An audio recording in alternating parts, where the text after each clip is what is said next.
ورشن مليون يلح مليون باليه خيرات كبدين وكبدين بيرها وكبدين هذول شدال كلا ولي ما ضرب بدن اسكناف هشقين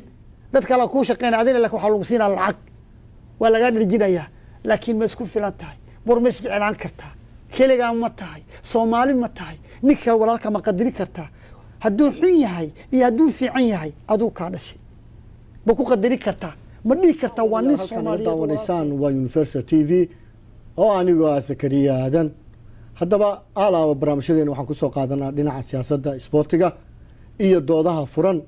balse maanta waa ka duwan yahay waxa barnaamijkeena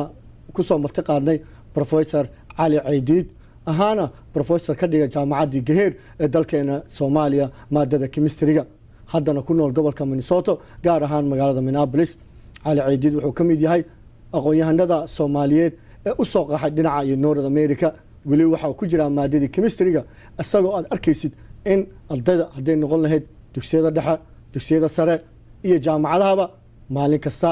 meesha uu ku leeyahay xafiiskiisa in ay ardaydu ay u boqolaan iyagoo doonaya in ay ka faa'iideystaan aqoonta uu leeyahay dhinaca chemistry-ga Ali Caydiid wuxuu maanta ka hadli doonaa kheyraadka ku jira dalkeena hooyo ee Soomaaliya 18 gobol ee Soomaaliya ama 8 gobol ee hore hadba sidoo professorku u ogolaado ayaan u weydiin doonaa haddii Ilaahay karaan noqdo dhinaca farsamada waxa inoo jooga Cabdiyare Gurxan sidoo kale barnaamijka alaaba dhinaca soo saaraha waa Cabdimaalik Maxamed Askar professor ku soo dhaweey marka hore Universal TV waad ku mahadsan tahay inaan maanta igu martiqaado Universal oo TV oo aad iyo aad caan uga ah magaalada Minnesota iyo adduunka dhanba dalka Soomaaliya iyo meeshan joognaba Yurub inuu aad iyo aad caan u tihiin waan ku mahadsannahay in magaaladeena Minnesota uu bagac u ka leeyahay bagacaasna aad u soo jiideen idinka maanta waxaan leeyahay aad waa ugu mahadsan tahay martiqaadkaad ugu martiqaaday TV-ga Universal professor waxa ka mid ah aqoon-yahanadii Soomaaliyeed ee barnaamijkii jaamacadda Gaheer wax ka dhigi jiray maadada chemistry-ga waxaan la soconaa dalkeenii hooyo in maadadaasi si aad looga yaqaanay adiguna aad ka mid ahayd macallimiintii halka wax ka dhigi jiray gobolkan marka u soo wareegtay waxa jira in arday aad u fara badan aad caawinto marka waxa rabnaa wax yar taariikhdaada oo kooban inaad marka hore noo sheegto waad badsatahay aniga waxaan ahay chemical industrial chemistry maadadii aan ka soo qaatay Soomaaliya waxaan ka qaatay ilaa iyo bachelorkayga iyo masterate-kayga ka bacdi dalka Talyaaniga yaan levelka PhD-ga specialization soo qaatay 78 wixii ka dambeeyayna dalkeena hooyo yaan waxaan ka ahaa macallin jaamacadda Gaheer waxaan u dhigi jiray ardayda Gaheer chemistry-ga kulliyadda kiimika waxaan u dhigi jiray kulliyadda veterinary-ga waxaan u dhigi jiray kulliyadda engineering waxaan u dhigi jiray kulliyadda geology la foolana waxaan ka dhigi jiray iyaduna maadooyinka chemistry-ga iyo beeraha jaamacadda caafimaadkana macallin baan ka ahaan jiray marka gabi asaas baan sanadkiiba 6 maado 6 kulliyadood baan ka shaqeyn jiray waana ku faraxsanaa dalka markuu aan ka shaqeyn jirnay maanta markay intaan imaanay soo qaxnay dalka Mareykanka 2000 baan soo galay isla maalintii labaadna waxaan furay school private oo chemistry-ga iyo mathska iyo physics-ka iyo biology-ga inaan ardada Soomaaliyeed aan u sameeyo badanaa waxaan ka sameeyaa jaamacadda UMTA Carleton ama waxaan ka sameeyaa meesha mastarxiito ee Somali Educational Center la dhihi jiray oo hadda aan u bixinin magaceeda Science Math Institute and Technology yaa hadda ka bacdi nagu baran doontaan Nicolet iyo way ku taalaa iyo 22 had su'aashay weydiisay waxay ahayd ardada Soomaaliyeed ee halka dhigato maanan ilaabin ilaa hadda arday badan baa ka baxay jaamacadda nimanna Soomaaliyeedna ma jiro waana ku faraxsanahay maalin walba inaan u sameeyno dugsiyada sarena full time baan ka ahay laakiin hadda xoogayga ardadaas waa ku faraxsanahay inay soo baxaan meesha joogta dadka isbitaalada caafimaadka laga dhigo dhan wixii ka soo baxay waa ardadii ina soo martay arday badan oo Soomaaliyeed oo gabdho u badan iyo wiilal hadda waayahan soo batay yaa jaamacadaha u badan Mareykanka ah waana ku faraxsanahay inaan wax sii barnaa professor aad baa mahadsantahay maanta barnaamijkan wuxuu ku saabsan yahay kheyraadka ku jira dalka soomaaliya waxaa la yidhahdaa dalka soomaaliya waxaa laga helaa macdan aad u far badan waxaa ku jira gaaska dabiiciga marka waxaan rabnay anagoo kala dhigdhigayna gobolada soomaaliya marka hore adiga professor ahaan soomaaliya kheyraad ma ku jira wax kheyraada soomaaliya ma ku jiro waad mahadsan tahay su-aashani waa su-aal aada iyo aada u qodo dheer dalkeena soomaaliyeed waxaa ceegaaga betrol oo loo yaqaano dhasheeg dhasheegna waa meesha biyaha badan baa u bixinay magacaas dhasheeg sedimentary basin yaa dhasheeg ahaan u bixin waa meel baansiiga aada u ceegaago natural gaskana saasuu isaguna ugu badan yahay gobolka soomaaliyeed markii la eegahayo maabka gebigiis ahaan waxaa laga dhigaa reed micneed waxaa waaye waa meel wada kheyraad badan saas oo kale macaadiin badan oo soomaaliya oo ka buuxa baa jira kan ugu qaalisan ee ugu badan maanta adduunka geli karo waa uraniumka oo kuwii dhuusmareeb laga helo gobolka galguduud laga helo waana kan maanta soomaali ay ku noqon karaan waxyaalo badan dhaqaalahooda wax ka kabi karo marka professor waxaan rabnay marka mar haddaad ka dhaqawaajiso gobolka galgaduud marka gobolada soomaaliya ayaan hal u kala qaadaynaa anigoo kasoo bilaabaya magaalada aad ku dhalatay ee kismaayo gobolka jubbada hoose marka magaalada gobolka jubbada hoose magaalo madaxdiis waa kismaayo gobolkaasi maxaa laga helaa muxuu caan ku yahay waa marka ugu horeyso markii la qaybiyo dhanka geolojiyada soomaaliya oo 6 ilaa iyo 8 meel loo qaybiyaa gobolka kismaayo oo jubbada hoose wuxuu ku beegan yahay gobolada lagu magacaabo xeebaha banaadir wuxuu ka kooban yahay xeebta banaadir oo ka bilaabanaysa cadale ilaa iyo mataqaanaa kismaayo waxaana ka mida cadale warsheekh waxaan ka mida mataqaanaa muqdisho halahaas waa banaadir afgooye marka iyo baraawe taasna waa shabeellada dhexe jilib iyaduna waa waxay noqonaysaa jubbada dhexe jamaame kismaayo buulo xaaji kudha hoola warjeer badhaadhe buurgaabo manaaraani iyo raaskemboni intaas aan kuu sheegay waa gobolka jubbada hoose ee lagu tuhmahayo inay ka buuxdo shidaal bansiina oo ay ka buuxa betroolka meelo badan baa lagu arkay sanooyin badan baana la baari jiray waxaana ku haynaa sanooyinkaas la baaray wakti hore mid walbana inta ceelka laga qoday dherarkiisa intuu yahay iyo waxa ku jiro dhan waa inta geologiga ee soomaaliya xiisaha u qabto waxaana ku soo baratay adduunka way yaqaanaan oo maanta inuu caan uu ku yahay dhulkaas waa gobolada ugu kheyraad badan gobolka jubbada hoose kow shidaalka ay weydiisay ma ogiye waxaa ka buuxa kheyraadka oo dhan baan ka wadaa kheyraadka oo dhan gobolkaasuu caan ku yahay caan wuxuu ku yahay oo kale bad wuxuu leeyahay aada u weyn oo badahaasi waxaa laga heli karaa dee kalluunkii sidoo kale wuxuu leeyahay dhul aada u wanaagsan oo yacni xagga markii cimilada waa ka duwan tahay gobolada kale cimilo wanaagsan bay soomaaliya iyo kismaayo kaga fadhidaa waana meelaha ugu badan markii turisma la subilhayo xoolaha banaa duurjoogta waa meesha ugu badneed maroodiga waa meesha ugu badneed geriga dabeerfarowga waxaa meesha ugu badneed wiisha waa meesha ugu badnaa mataqaanaa lagama hadli karo xoolahan kale oo isaguna ama shimbiraha kala duwan oo ka soo baxayo walow maanta haddaan fiirino xabadihii ay kala eriyeen laakiin weli waxaa jira dhulkaasi webi hoos mara oo aada dhulkiis marna sheegu ama ka soo baxa marna beled xaaji mataqaan buulo xaaji ka soo baxa oo aada iyo aada qani u ah 7 lagood waa weynna way leeyihiin oo aan biyahooda ka gurin webigaasana yeela marka professor cali ciidid waxaan rabnay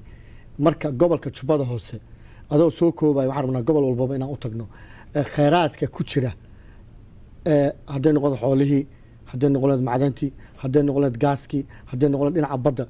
noo taataabo meelaha ay ku jiraan gobol walba oo dadkana dhegeysanaya waxaan rabnaa inay ogaadaan gobolada Soomaaliya siday u kala kheyraad badan yihiin iyo waxa laga helo gobolka Jubbada Hoose. Jubbada Hoose intaan kuu sheegay laga bilaabo Jamaame iyo beled Buulaxaaji iyo Manaarani iyo Kuda iyo Badhaadhe ilaa iyo mataqaanaa Kulbiyow ka soo tagayso ilaa iyo dhankaas oo mataqaanaa u dhow mataqaanaa Afmadow zoonahaas oo dhanba waa zoonaha lagu tuhumo inuu aad iyo aad u ceegaago shidaal waa garto macaadin oo goboleed male Jubbada Hoose aan ka ahayn haddii la rabo in laga raadshaa biyaha badda keliya xoogaa baansiika oo yani dahab ku jira haddaa la raadinayo oo lacag badan kaaga bixiso laakiin waayo dhul buurile ma aho dhul buurileya ma aho Jubbada Hoose waa dhul mataqaanaa wada bannaan oo beeraha ku wanaagsan kalluunkana ay ku badan yihiin khayraadkan natural gaskaas iyo petroolkana intaas haddii laga helo waa gobolka keliya ee gobolada Soomaaliyeed haddii la hagaajiyo oo ay si fiican u soo baxdo ka tigi kara quraacdooda iyo qadadooda sii kara. Professor waxaan maqlay buug waxaan ka akhriyay kalluunka ugu fara badan badda in mararka qaarkood 3 bilood uu ku nasto gobolka Jubbada Hoose arrintaasi maxaa ka jira? Jubbada Hoose markii aad imaato oo dhanka ku dhaad soo aadayso waxaa jira ilaa iyo 7 ama 5 samood san oo webiga badda soo dhaxbaxaya duurka saas u soo galay waa meelihii xataa ay mataqaanaa maraakiibta oo dagaalka koowaad ee adduunka Jarmalka ay ku dhuuman jireen subjiibilkooda waa dhulkaas waa dhul cajiiba Indian Ocean kalluunkiisa 6 bilood ilaa iyo 4 bilood marti wuxuu ku yahay xeebtaas Kismaayo mararka qaarkooda markaad joogto meelaha qaarkood ee Kismaayo kamida markaad joogto waxaad arkaysaaba 3 bilood inaad mataqaanaa dambiil xataad ku jilaabanayso oo biyaha intaad gashato dambiisha kalluunka ku soo raacay intay tirada ka bateen siiba kalluunka sardeenka kuwa kale iyo aad bay ugu buuxaan aad baa maasanta gobolka haddaan ka baxno gobolka ku dhegan ee Jubbada Dhexe gobolkaasi maxaa laga helaa asaga? Jubbada Dhexe saan jilib kuugu sheegay oo hadda lagu tuhumo in uu ku jiro mataqaanaa desheega oo lagu tuhumo inuu yahay basement oo mataqaanaa oo sedimentary basementiga ee lagu tuhumayo inuu ku jiro shidaal wuxuu ku jiraa meelaha lagu tuhumo iyaduna dhankaas midda kale gobolkani Jubbada oo Dhexe waa gobol aad iyo aad muhiim u ah marka ugu horeyso wuxuu leeyahay daamkii ugu weynaa loogu talagalay in laga sameeyaa Faanoole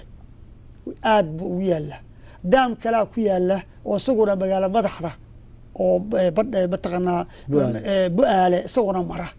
oo aad u weyn isaguna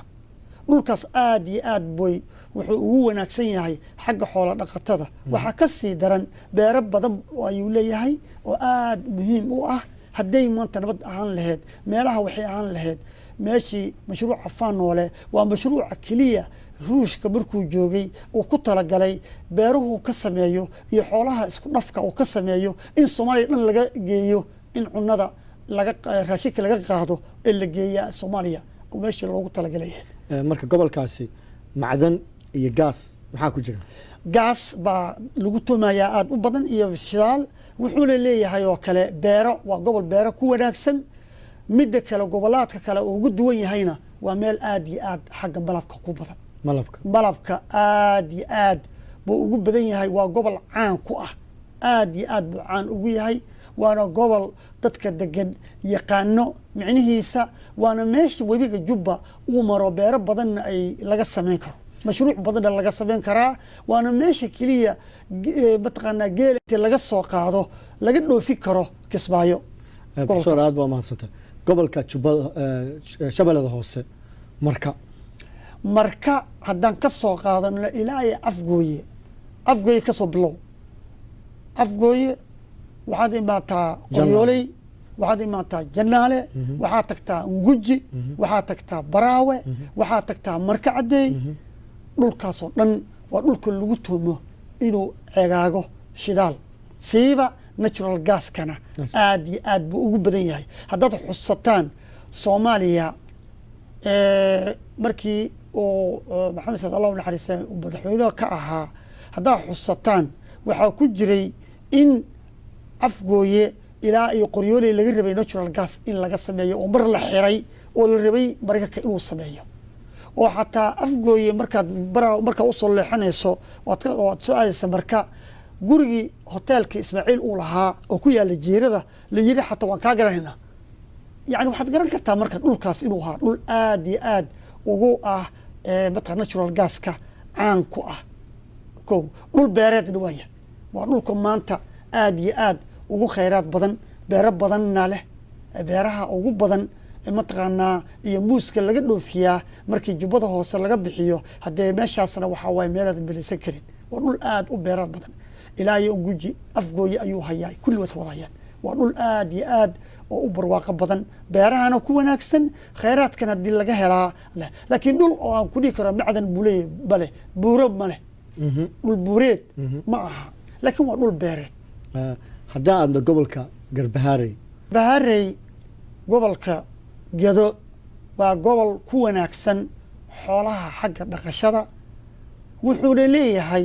aad iyo aad shidaal badan oo dhanka mandheera iyo waxaa loo yaqaanaaba markaan leenahay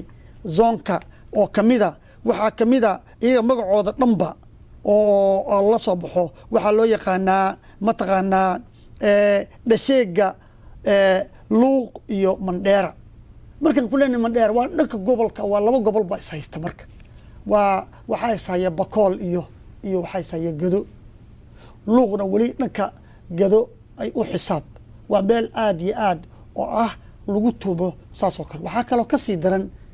webiga undergroundka ah ayaa soo mara meesha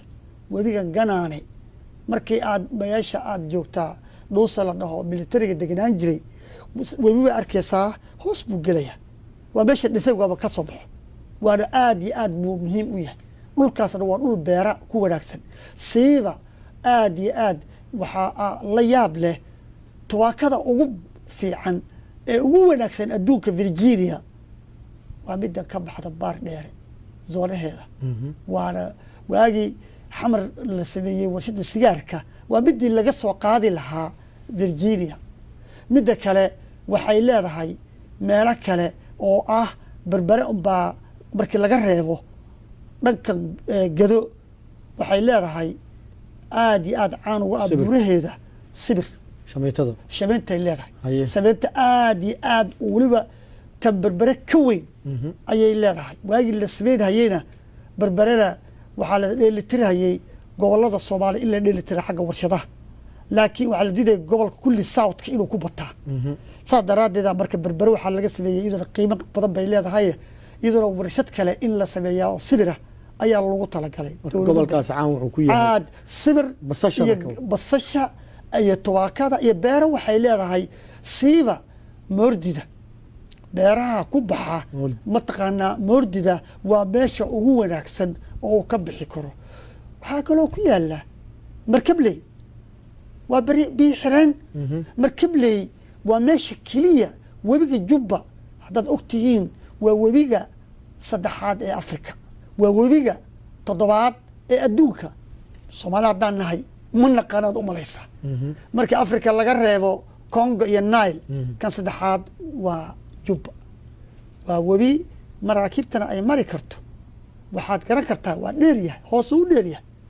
meesha la yihaa markabley waxaa loogu baxshay xataa markab waa ku degay baa jira qiimana way leedahayoo biyo xireen baa laga sameynayay waana meeshii loogu talagalay in gobolkaas iyo jubbada hoose inti laisku xiray jubbada dhexe webiga jubba laga faa'iidaystaa oo laga sameeyo beero aad u badan soomaalina lagu abuuro beeraleeya nin walbana la siiyaa dowladda oo maxamed siyaad wuxuu ku talagalay nin walbo inuu siiyaa 10 neef oo lo ah oo lo-da mataqaanaa lo-deena waa frizona lo-da zibu barta cadi barta madow inta loo keeno iyo lo-da kale lagu beero oo nin kasta beertii iyo xoolihii la siiyo meesha uu dego ilaa 2 milyan baa lagu talagalay meesha inay degaan gobolka bakool bakool wuxuu ugu duwan yahay gobollada kale waa marka ugu horeysee waa gobol isaga markaad isfiiriso yacni buuro badan aan lahayn laakiin haddaad sii fiiriso wuxuu isaga raacayaa dhanka mataqaanaa wuxuu raacayaa hiiraan iyo xaggaas xagga shidaalka marka laga sii baxayo ama gaaska iyo dhankaasaa lagu tiriya iyaga waa dhul aad iyo aad hadhowtana noqon karo meel noqon karto biyaheeda waa biyo culus oo biyo badanaa biyahooda way culus yihiin laakiin haddana si ay tahay yacni markaad u fiiriso gobollada kale xoolo dhaqataday ku wanaagsanta xagga dhaqmada xoolaha midda kale wuxuu waaye waa gobol haddana u dhow xuduudka saaran oo haddana laba meel ka beec mushtari karo waa gobollada soomaaliya qiimaha leh oo aad iyo aad ah maanta waxyaalo badan laga samayn karo oo isku xiri karo gobollada soomaaliya iyo gobollada etoobiya isku xiri karo waa meelaha xiriirka laga samayn karo oo yani beec mushtarkana laga geey karo oo hadhow markii mustaqbalka la rabay jubbada hoose iyo jubbada dhexe iyo gedo iyo bakool iyo mataqaanaa iyo oobay laisku xiro ilaa iyo etoobiya hadhow noqoto meesha beec mushtarka uu ka noqon karo kismaayona u noqota dekadii baydhabo janaay gobolka baay baydhabo janaay meelaha waxay ku jirtaa soomaaliya cajiibka ah waa dhul qabow markii laga reebo ceerogaabo iyo hargeysa iyo sheekh markii laga reebo meesha u qabow ee maanta dhulka wanaagsan baydhabo janaay marka lagu leeyahay waa dhulka aad iyo aad xataa canabka ka baxa waa meel wanaagsan xoolo badan baa ku abuurmi kara beero badan bay leedahay geedo badan baa ku yaala oo aad iyo aad qiimo u leh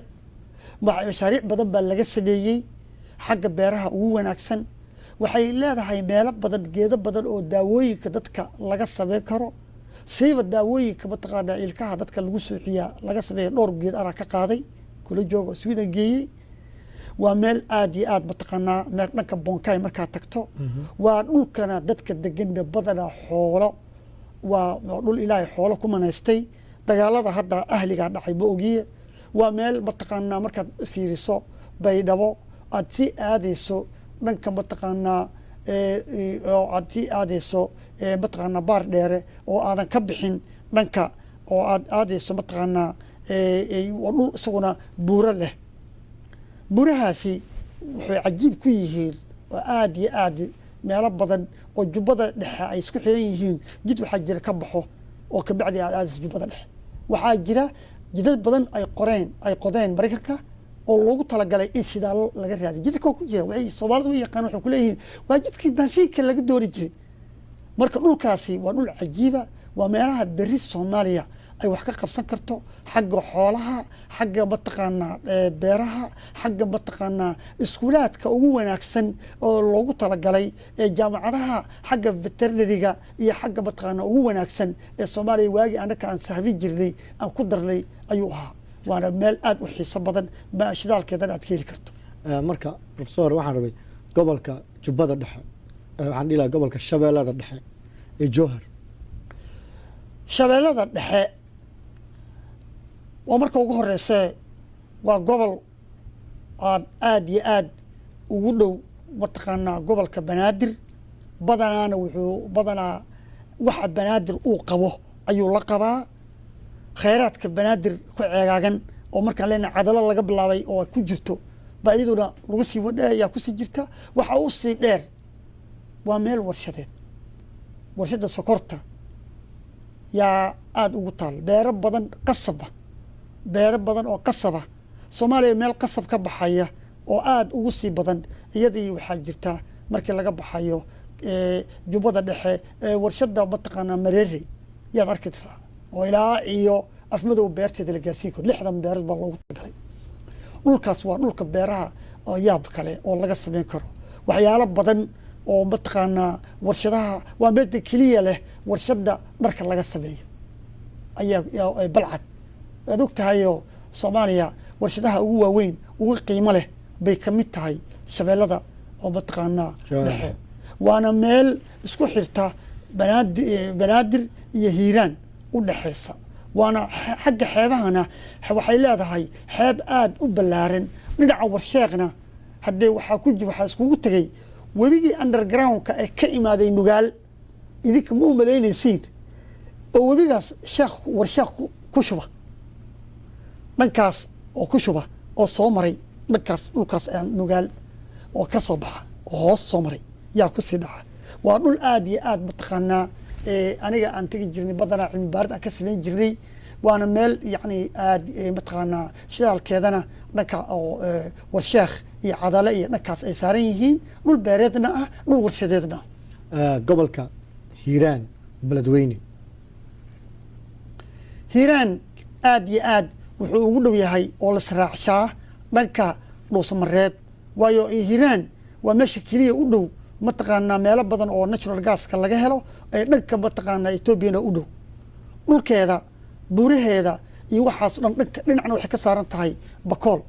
waa meelaha hadhowto la sheegi karo webiga shabeellena uu maro oo mataqaanaa inkastoo webiga shabeelle markaad eegto iyo webiga jubba kan jubba uu hooseeyo dhulka la siman yahay kan shabeellena uu hoosu jiro dhulka uu sareeyo oo dhulka beeraha markaad ka samaynayso ay u baahan tahay biyo badan inaad mataqaanaa aad mataqaanaa xeelaha soo qaada kana u baahneen laakiin waa yacni dhul aada oo aakhirkiisa noqon doonto meel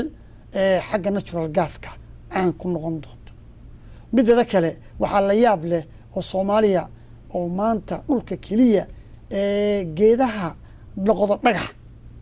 petrification baa la yidhaha plant petrification geedihii oo dhagax noqday arizona iyo somaliya baa laga helaa adduunka waxaynu ku taallaa garsiani waa meesha keliya la yaab kale oo intaad soo qaadataa geedkii dhagaxaha aad ka baran karto geedka inta sano uu jiray maxaa ku noolaa oo nimankan mataqaana antropologaha ay kulli ka ogaan karaan iyo nimanka mataqaana ay ka qaadan karaan waa dhul aada iyo aad mataqaanaa buraleyna ah wanaagsan oo shidaal aakhirkeeda natural gaskana uu kusii badan yahay waana meel mataqaanaa xoola dhaqatadana ay ku wanaagsan tahay xagga beerahana ay ku fiicnaan karaan gobolka galgaduud dhuusamareeb galguduud ilaahay baa ku maneeyey magaalada madaxda ee dhuusamareeb ilaahayba wuxuu ku maneeyey uranium uraniumkana waa mid dagaalna kuu keeni karo lacagna kuu keeni karo uraniumka maanta dunida soo kacayso ama dunida maanta leh oo samaysan karto inay samaystaan mataqana nuclear bombiga bayskeeda waa uranium meelaha ugu wanaagsan ee laga helayna waxaa ka mid a dhuusamareeb dowlado yaryar baa inkastoo kor laga hayo waardiyo rag baa og oo ruushkana wuu ka warqabaa mataqaana maraykankana waa ka warqabaa markii labada meel la joojiyeyna soomaalida waxay ku dadaashay carab sooma inay subiso iyaguna haddee carab soomana waa ka warqabtaayo ma soo bixin karaan haddaan maraykan raalli ka ahayn ama ruush raalli ka ahayn waayo meeshan teknolojiyada waa laisku haystaa marka waa meelaha maanta isha lagu hayo dowladaha kalena laga ilaalinayo inay la soo baxaan dowladaha laga baqayo mitidka ah inay la soo baxaan in dad soomaaliyeedna meesha ay tagaan oo ay ka faa'iidaystaan arrintaasi waa meel adduunka indhaha isha lagu hayo waa meesha keliya maanta gobolkaasi oo laga noqon karo sidii gobollada qaarkood ay u yihiin natural gaaska dabiiciga iyo betroolka oo nin walbaba cimaamad soomaali u qaadan doono iyo khamiiskiisa iyaguna waxay khamiiskooda waxay ku faani doonaan inay mataqaanaa la soo baxaan uraniumkooda oo wax walba uu noqon doono gobolkaasi gobolka ugu qanisan ee soomaaliya ayuu noqon doonaa gobolka galgaduud oo maanta aada iyo aad loo maleeyo in waxba haysanin gobolka ugu qanisan soomaaliya ayuu ka mid yahay professor waxaa jirta xataa waxaan maqlay in wadankan iiraan maraakiibtiisa joogta dalka soomaaliya ay alaaba hobyo aysan dhaafin marka ma is leedahay in wax ay ka jiraan in uraniumkaas ama waxyaabaha lagu sheegay gobolkaasi ay u baahan yihiin waxa waaye zakariya masruumi waxaa ronaan lahaa arrintani waa arrin siyaasi la ogyahay marka waxaan noo ronaan lahayd tan inaan xoogaa aanan ka hadlin waayo waxaa waaye arrin culus waaye laakiin xaqiiqada waa naqan marka gobolkaasi muxuu kaga duwan yahay marka gobolada kale aad soo sheegtay gobolkaas wuxuu ugu duwan yahay uraniumka adduunka isha lagu hayo wax walba laga samayn karo oo lagaga baqayo dowladaha kale inay gacanta ku dhigaan ayaa ku badan ayaa laga helaa waana ugu badan yahay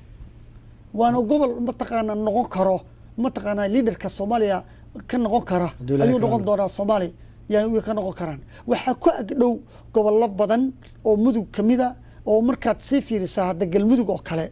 sidii markaad soo qaadato kale waa gobolada maanta aad filaynin inay yani isku filan yihiin laakiin waa gobolada ugu qanisan marka gobolka mudug aan tagno hadda aad ka sheekeynaysa gaalkacyo mudug markaad sii fiiriso aan ka soo qabanno juqraafiga aad iyo aad buu galguduud ku dhegan yahay wuxuu galguduud ay qabto bay muduguna ay qabtaa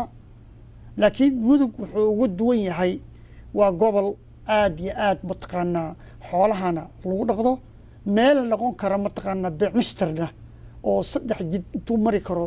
oo meel walba laga beecmishtari karana ay noqon kartaa oo ilaa iyo xamar ilaa iyo hargeysa ilaa iyo mataqaanaa gobolka bari ka noqon karo iyo Etoobiyaba meesha ay waa xudun oo aad iyo aad halbowlo u ah waana meelo badan oo waagi Talyaaniga uu joogay iyo waagi Ingiriiska ay joogeen isku dayeen saldhiga badan inay ka sameystaan waana gobol aad iyo aad yani dadka deganna yani jecel yani ogna dhulkaas qiimihiisa iyo wuxuu leeyahay waa gobol noqon kara beri haddii noqon karo gobolada oo maanta Puntland wuxuu ka noqon karaa gobol maanta xagga beecmushtareed ugu sareeyo wuxuu noqon karaa gobol nuxurta ah oo mataqaana xudunta ayuu noqon karaa marka hadaan ka tagno gobolka nugaal aan ka fiirino garowe iyo aan isku dhijino macal bariba gobolka bari iyo gobolka bariba nugaalba aan isku sii qabanno waliba mataqaanaa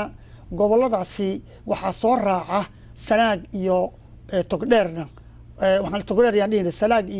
iyo mataqaanaa waxaa soo raaca nugaalna intaas way soo raacdaa laakiin wax kasta ha noqotee goboladaasi waa gobolada aad iyo aad isha loogu hayo hydrocarbonka uu ku badan yahay hydrocarbon markaan ku leeyahay waa inaad dadka u sharxdaa waxaa laga rabaa waa xagga shidaalka waa xagga mataqaanaa petroolka cegaaga iyo natural gaskeeda ugu badan waana dhul isaguna macaadintana ku badan yahay waana dhul yani warshadahana aad iyo aad ugu sii badan yihiin siiba markii ama aan ka soo qabanno dharoor ka soo qabanno waa meel aad iyo aad natural gaska oo maanta la og yahay aan ka soo qabanna garoowe waa la og yahay ceelka konooko ay waardiyaha ka haysataa ee og yahay waxaan kuu sheegaynaa oo kale goboladaas oo mataqaanaa oo dhan ilaa iyo mataqaanaa oo intaas oo Puntland ay ku wada fadhiyo dhan ama ha noqoto 5 gobol maanta sayee waa gobollo khayraadkooda ka wada kooban mataqaanaa shidaalkii ka kooban mataqaanaa petroolkii macaadintii ka kooban halala dawsi kala qaadno waxaad arkaysaa markii dharoor aan ka reebno oo hadda aan ku sheegay shidaalkiisa masha la yiraahdo garowna aan ku sii sheegnay gobolkan kale gobolada kale bari caan wuxuu ku noqon karaan xagga warshadaha oo ah sameyn karo waxay leedahay cusbo aad u badan cusbadaas badan oo aad ugu badan oo iyada buuraheedana ay dhaafeen tirada oo dhulkaas yani dhulkan uu ku badan yahay waa gobolka keliya laga sameyn karo hal mar 5 warshadood waxaad ka sameyn kartaa 1 saabuunti oomadi waxaad ka sameyn kartaa biliijki waxaad ka sameey kulli waxa waaye cusbadaas laga sameeyo waxaas oo dhan waa gobol warshado noqon kara waxaa kaloo ka buuxa kool oo ah dhuxusha oo iyaduna ay aad iyo aad ugu badan tahay dhuxusha oo koolka ah yaa iyaduna aad ugu badan oo laga sameyn karaa mataqaanaa gaaska mithaanka laga sameyn karaa oo hydrogenka ka sameyn kartaa oo hadhowtana shidaalka guryaha dhan aad ka sameysan karto yaa kaaga soo baxay waxaad arkaysaa oo kale goboladan markaad sii joogtaa laga soo bilaabaa kasoo bilowna dangorayo ilaa ay qardho inta u dhexeysana waa meesha laga sameyn karo waxaa ku jira wax alla wixii dhismaha laga sameyn karo dhan oo macaadinta dhismaha yaad ka helaysaa oo aad ugu sii badan eylna haddee maba kuu sheegaynaba waaba shidaalkii iyo meelaha ay ku jirto yay dhulka cegaago ayuu ka mid yahay xeeb ilaahay wuxuu siiyey ku manaystay ha noqoto dhulkan qiimaha u leh iyada iyo mataqaanaa aan ka soo qabana garacad iyo hobiya iyo dhankaasoo dhanna waa dhul iyaduna shidaalka iyo kusii jiro oo dhulka kalluumayskana laguma sheegayaba marka dhulkaasoo dhan waa dhul ilaahay barwaaqo siiyey oo gobollada soomaaliyeed haddii zaraca ku yar yahay waxaa ku badnaan doona mataqaanaa xagga khayraadka kale xagga macaadiidta kale xaggaas sidaa kusii badan karaa waa meelaha iyada iyo gobolka waqooyi galbeed noqon kara in laga dhigaa meelaha geologiga ku habboon faculty of geology meesha ku wanaagsan laga sameyn kara waay waa meesha laga sameyn kara ugu wanaagsan marine science-kana aad bay ugu wanaagsan tahay oo hadhow la rabo oo geographiga inay 100% ay ku wanaagsan tahay gobolka sool laascaano markaan leedahay goboladaasi waa gobollo markaa iyadii markaa isku darnaa togdheer iyo markaa isku darnaa sanaag labaduba waa dhulka aan kuu sheegayno oo idaguna ceegaaga shidaalka waxaa ka mida markaan leenahay dhankan nugaal oo aan ka bilaabayno iyo nugaal oo laga bilaabo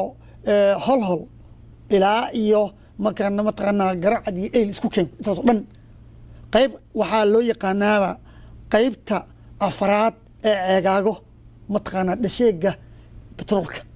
ba loo yaqaana midada kale gobolkan sool isaguna waa meel taariikhiya oo aan la ilaabi karin waa meeshii mataqaanaa sayidka oo ah halyeegii soomaaliyeed uu kula dagaalami jiray mataqaanaa ingiriiska waa meesha intay ka yaabeen diyaarad lagula dagaalamay ay qaban waayeen raggii xoogga lahaa xooggoodana reer sool bay waxay ahayn nugaal bay ahayn raggii oo maanta aan la inkiri karin oo joogay meelo badan oo taariikhay leedahay dhul waxaa waaye aad iyo aad qiimo oo daraawiishtii oo maanta aan la ilaabi karin taariikhda soomaaliya ay ku leedahay marka gobolkaasi caan wuxuu ku yahay khayraadkiisa shidaalka ugu badan xoolaha xiga mar wuxuu aad iyo aad qani ugu yahayna markii oo roobka da-ana oo aad ka soo baxdo ban wuxuu leeyahay ban idaad oo isaguna aad iyo aad ay mataqaanaa garanuugta iyo caygsha iyo xoolaha dhan ay imaan karaan duurjoogtada ah waana meesha keliya ee maanta la dhihi kara fardaha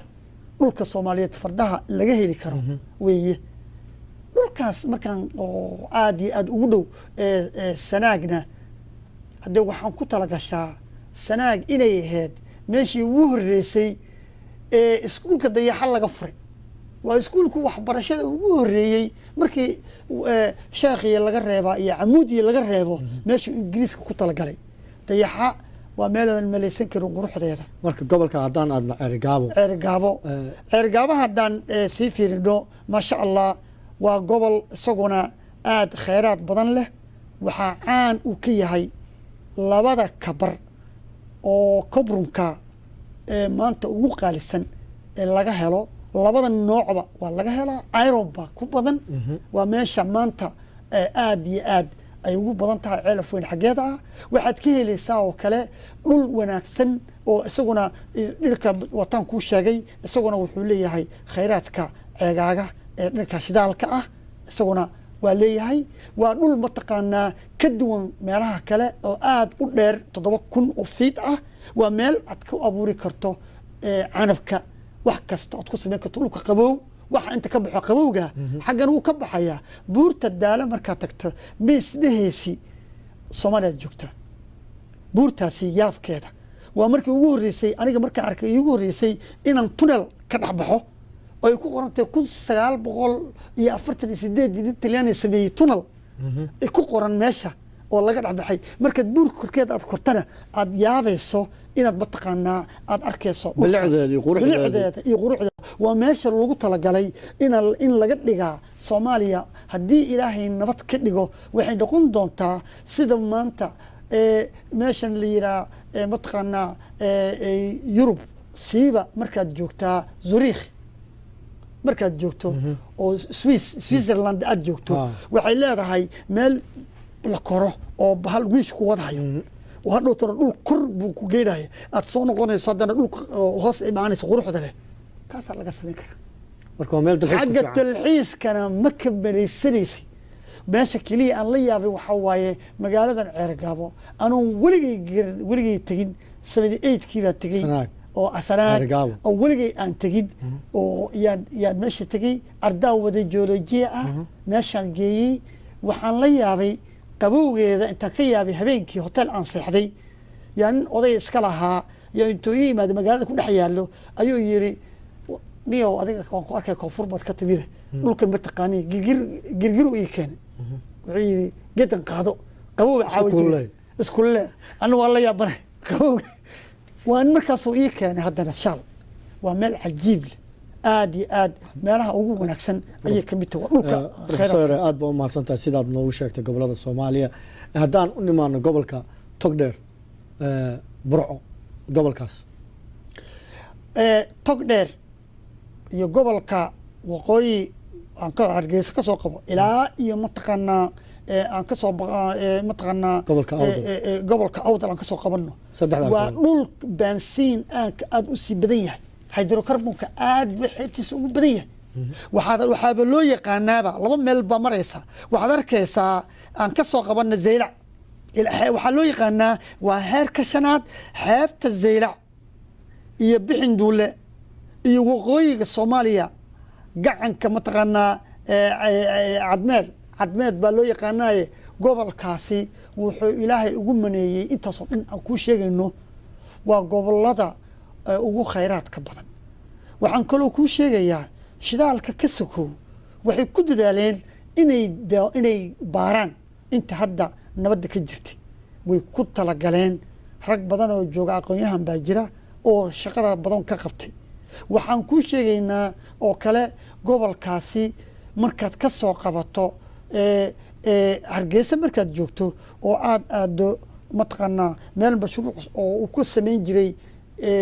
Chineska oo beero ku abuuray babaayina ku abuuray waxaad arkaysaa balligaas markaad tagto waxaad arkaysaa buurihii baa yaalla buurihii basementiga ahaa waa meelaha aad iyo aad macaadin badan aad ka helayso miikaad ka helaysaa miikana waxaa waaye dharka dadka dabdabiska ay gashadaan kan laga sameeyo oo aan dabka kaa qabanayn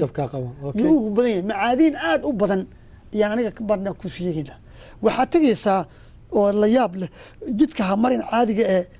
waxaad tegaysaa haddana dhankan waxaad ku arkaysaa Arabsiya dahab waa dhul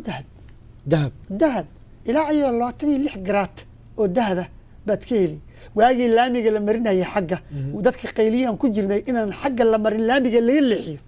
ee hoos la mariyaa waa dhulkaas wuxuu ahaa dhul aad iyo aad dahabka ugu badan ma gartay waa laga faa'iidaysan karaa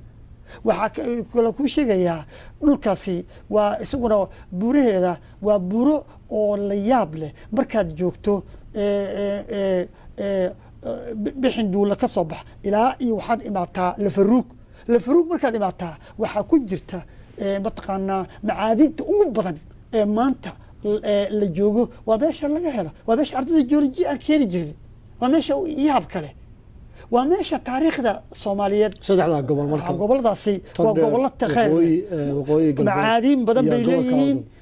badan bay leeyihiin waa aad iyo aad shidaal badan baa ku jira natural gas baa laga heli karaa waana dhul aad iyo aad cajiib u ah xagga beeraha siiba markii aad joogto mataqaanaa aad joogto Awdal dhul beeraha wanaagsan waay dhul aad iyo aad leh Zeylac markaad tagtana haddee lagagama sheekeynayo taariikhda Soomaaliya dhan meesha ka bilaabatay waa dhulka keliya magaalada hoos ku dugan aad ka heli karto asalkeeda hore Soomaali maxay ahayd waa dhul cajiiba oo dhanka anthropologiga iyo dhulka kale aad iyo aad muhiim u ah waa meesha keliya oo hadda goboladaasi ay taariikhda Soomaaliyeed ay eegaan waa meesha keliya oo mataqaana wax laga sii baranayo dadka deganaa soomaaliyeedna waa dad aad iyo aad oo u jecel inay dalkaasi gacanta ay ku hayaan taariikhda gacanta ay ku hayaan oo markaas nin kastoo soomaali weydiiyaana ay ogaadaan waa meesha beri noqon karta in lacag lagu galo marka dhulkaas waa dhul barwaaqo ah professor aad baa maas intaanan barnaamijkan soo gabagabayn waxaa noo haray magaalo madaxda dalka Soomaaliya Muqdisho de Muqdishona waa ogeed waa meel iska 13 degmo ku taalay marka ma waxaad raacinaysaa gobolada aad sheegtay mise wax gooni aad ku daraysaa gobolkaas waxaa loo yaqaanaa Banaadir markaan leeyahay xeebta Banaadir waxaa laga soo bilaabay taariikhda ma dhawee waagii barqash uu joogay yaa xeebaha Zanzibar iyo xukumi jiray ilaa iyo cadalo ayuu xukumay markaas xeebahaasoo dhan oo ilaa iyo intaas waxaa loo yaqaan marka waxaa loo yaqaanaaba gobolka Banaadir markaan leenahay intaasoo hadda aan kuu soo sheegay oo jubbada hoose iyo shabeellada hoose iyo mataqaanaa ay tegayaan Banaadir yaa iswada haysta waana meesha lagu toomo ilaa iyo dhowr ceel oo maanta la dhihi karo waxbaa ku jira xeebaheeda ha noqoto dhankan badeeda ha dhinaca noqoto meel aad iyo aad waxaa waaye mustaqbalka Soomaaliya aad iyo aad mataqaana laga faa'iideysan karo oo ah iyo ku soo magaalo madaxda waana meel istaahisho inay magaalo madax noqoto waayo waxaa ku jira waxyaalo aadan ka malaysan karin oo beri ay isbedeli karto marka aad baa mahadsantahay waxaan rabaa su'aashan rabo inaan ku weydiiyo waxay tahay haddaad kheyraadkaad aad soo sheegtay ee waddankeena ku jiraan maxay dadka Soomaalida uga faa'iideysan waayeen wallahi waa su'aal oo aad iyo aad oo muhiim u ah oo nin kasta ee Soomaaliyeed maanta ay khuseynayso su-aasha waxaan isweydiinayno aan kugu darayo waxay tahay Soomaaliya ma sabool baa mise waa qani marka su-aashan aan kuu soo koobay waxaa waaye waxaan aan kuu sheegay Soomaali waa qani waana qani adduunkana waa ogyahay waxaa kugu daliila 4 shirkad waaweyn ee Maraykana oo Konoka uu ka mid yahay Ameerika uu ka mid yahay Philippines uu ka mid yahay Chevron ay ka mid tahay inay yihiin kuwa Soomaaliya 3 meelood 2 meel la siiyay inay shidaalka Soomaaliya ka baran waa dawladda Maxamed Siyaad markuu jiray waa gartay dawladda Maxamed Siyaad markuu jiray waxyaalo badan baa la sameeyay waxaa la filayay dhulkan in kheyraadka la soo saaro wixii ka dambeeyay waxay noqotay isjiid waa gartay in isjiida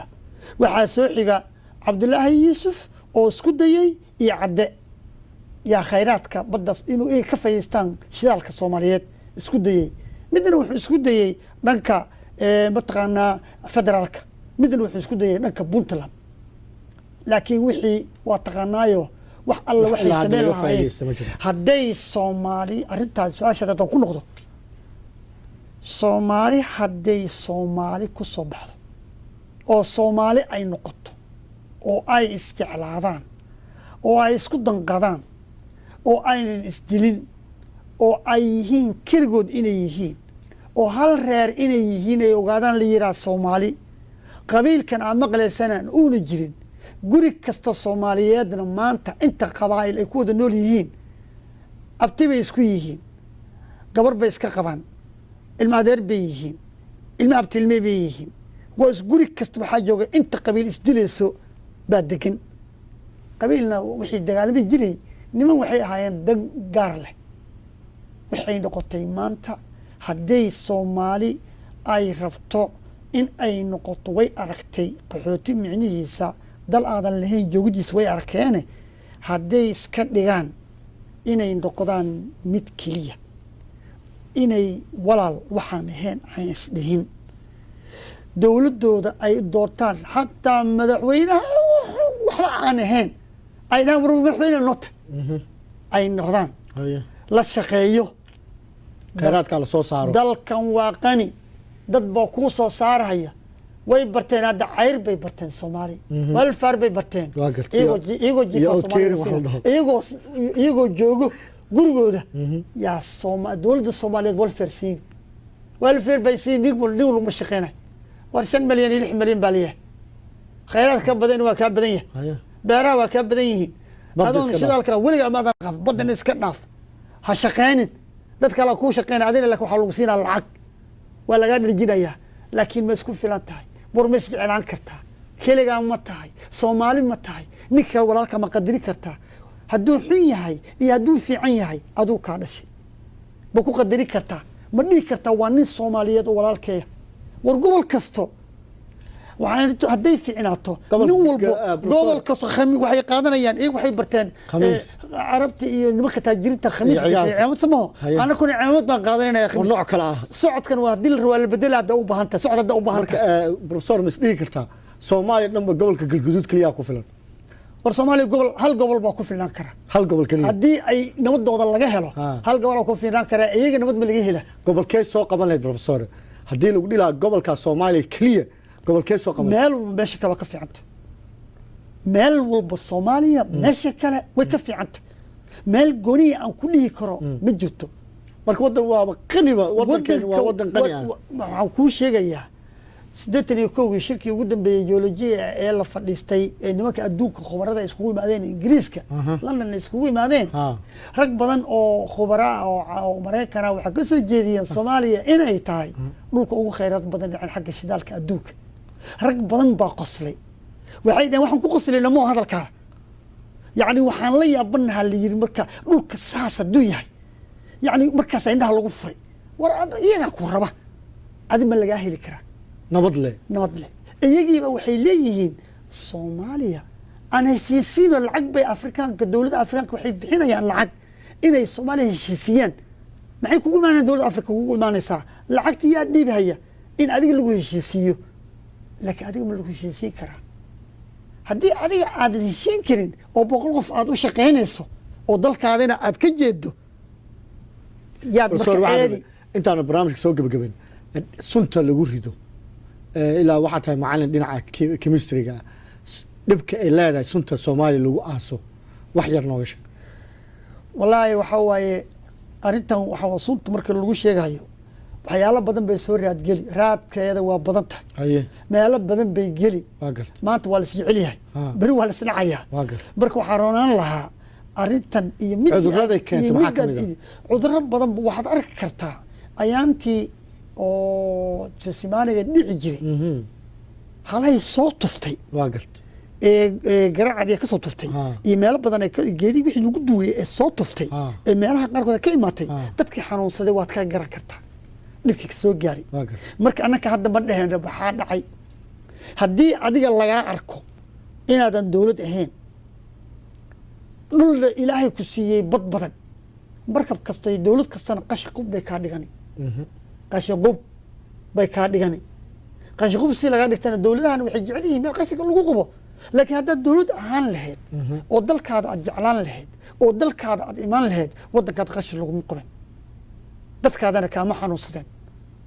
ma garatay marka arrimahan waa dheer tahay way qodo dheer tahay waana la wadi karaa United Nations way ka warqabtaa waana la ogyahay United mataqaanaa nation mataqaanaa environmental program qoorta ku warqabaan nin kasta oo Soomaaliya aqoon-yahana oo arinta khuseeyana waa ogyahay laakiin hadda waxaan sheegi lahayn halkaasi waxaa la yiri mataqaanaa umulsay way ogtahay uma sheegto marka ugu dambeynta haddaan ku siiyo dadka Soomaaliyeed ee iminku daawanay adduunka dacalisa meel kasta ay joogaan maxaad uga tagi lahayd maxaad fariina aniga midda kaliya aan uga tagay waxaa waaye war Soomaaliyeed dhul baa Ilaahay ina siiyey waxaad fiirisaa kaliya kan waxba garino waxba aan garan xataa tacliin aan lahayn oo hadda Mareykan jooga ama Ingiriis jooga ama meel kamid Yurub joogo war waxaad fiirisaa dhulkaadii halka shaati aad soo qaadato gu iyo xagaa iyo deer iyo jilaal halkaas shaati qabi jirtay xilligaada ma isbedeli jirin saacadahaadana isma bedeli jirin markii Kismaayo iyo Xamar baa nus saac u dhaxeeyay adiga waxaad ahaan jirtay duurkaas saxan banaankaada saxan jirtay war hadda banaanka ma saxan kartaa guriga kaliya waxaad garan kartaa marka waxa ka maqan haddaad adiga aad noqoto dhulkan waxaad tabaysaa dariskii wanaagsanaa aaway ma helaysi beri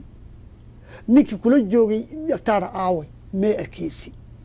dad kale cusub baa Soomaaliya oo aan arki jirin baad arki doontaa qaxooti baa la noqday meel walba la imaaday nin walbow waxaad wax ku tahay dalkaada ha kuu xumaado haddii uu leeyahay cariish iyo hal sar oo hal dabaq leh adaa iska leh markaad joogto dhulka kalena sarahan dheerdheer quruxda badan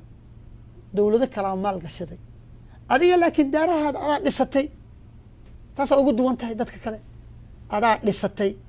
hal dabaq ha noqoto 2 ha noqoto 6 ha noqotee jirdi xuseen baa ugu sarreeyey haddana ma aqaani aniga bari ma tegin daara badan baa laga dhisay baa la yidhi oo dheerdheere waddanka oo dhan baa laga dhisay adaa iska leh ee nin kale qalaad ma imaanin daarahan dheerdheer rag baa awoogud u dhisay adi ma lihid ma gartay waddankiina u noqdaad ka wadaa marka waddankaada haddaad u noqoto qof aad ka noqoto oo waddankaada wax ku noqon kartaaye waxna ka dhigi kartaaye ma isdiimeyn kartaa nin raga ma noqon kartaa oo dalka dadka joog wax ma u qaban kartaa laakiin hadday noqoto wiil yar baa intii lagu soo adeegsaday war muxuu u imaaday inuu wax keenaa xabad baan ku dhajilaya hadday tahay weligeen horumar ma gaarine aad baa mahadsantaa professor waqtigaana siisay aad baan kugu mahad celinaya mar kalena waa in waxaan kaan balqaadin inaan noo timaado aad baa mahadsantaa